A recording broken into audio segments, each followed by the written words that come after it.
Welcome to the Conflict Zone YouTube channel. Today brings a slew of captivating updates from the Bak Direction. A particularly noteworthy incident unfolded on the southern flank near Kichka. Ukrainian forces, recently active in this region, have executed a successful aerial incursion, hitting Russian targets several kilometers behind the front line. Geolocated footage reveals a Ukrainian MY8 helicopter flying in proximity to Russian lines, unleashing a salvo of S-8 rockets at enemy positions situated 3 kilometers behind the front line. The helicopter adeptly maintained a low altitude and deployed countermeasures, thwarting portable air defense systems. If the Ukrainians targeted positions 3 kilometers behind the front lines, it suggests a focus on force concentrations rather than headquarters, typically dealt with using hammers to destroy stationary targets. Force concentrations allow for successive waves of attacks, making a successful airstrike in this area beneficial for alleviating pressure on Kifa. Shifting focus to the northern flank, challenges abound.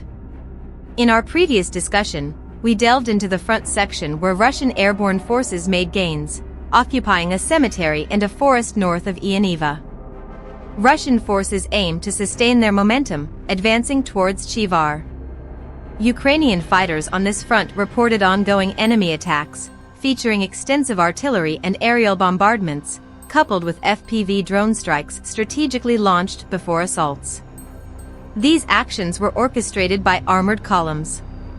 Russian forces showcased BMD-4 infantry fighting vehicles offering fire support, while dismounted Russian infantry engaged in assaulting Ukrainian positions.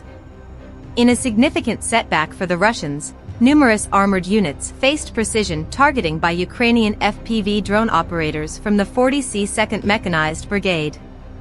This strategic move resulted in the destruction of many Russian vehicles in the vicinity of Barka and Kromova before they could engage Ukrainian forces. A video released by the Ukrainians vividly illustrates the effectiveness of their anti-tank operators in neutralizing Russian tanks. The operators of Ukrainian M8 systems utilize a laptop-like panel connected to the AT system, with a range of up to 50 meters. This setup enables them to acquire targets from the safety of their fortified positions, shielded from exposure. The 1st Border Guard detachment operators swiftly eliminated the first Russian tank. Subsequently, a 2nd tank fell victim to territorial defense, while the 3rd became disoriented and was abandoned. Shortly thereafter, drone operators were dispatched to eliminate any remaining vehicles and crews attempting to escape. Contrary to some reports suggesting Russian forces have entered Ianiva and battles are underway on the village's eastern edges, geolocated footage indicates that Russians are only present near the road to Ivani's, about 200 meters from the village's farthest edge. Concurrently, Russian sources claim assaults on the hills north of Ianka after leveraging their advances in the forest. However, there are no confirmations of any gains in this area thus far. In a previous video, I highlighted that Ukrainians were pushed out of the forest due to a series of relentless Russian attacks. However, recent geolocated footage reveals that Ukrainians still retain control over the western edges of the small forest and a tree line connecting it to Chivar.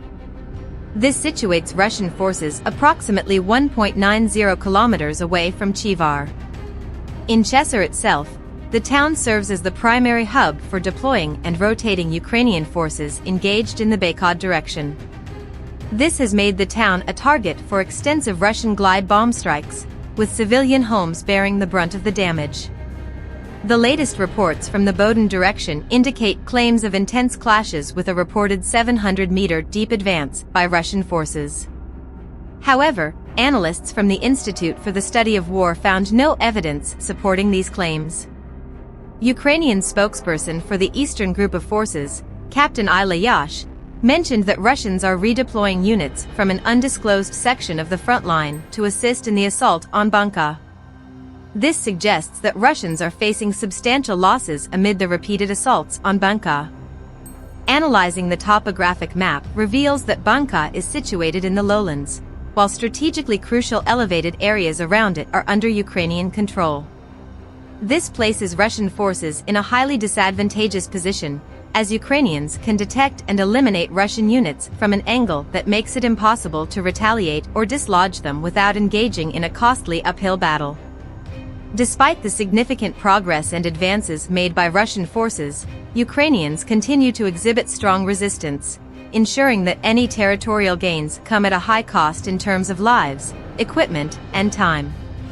Simultaneously, Ukrainians are actively preparing a defense strategy for the coming months, emphasizing the critical importance of holding the line along Chivar, especially after the fall of Thea. The strategic update delves into the details of a new offensive operation planned by Russian forces.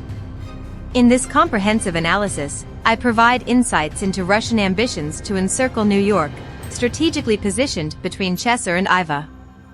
The discussion includes an exploration of how Russians might leverage the local terrain and an identification of the significant challenges and obstacles they would encounter in executing such a plan.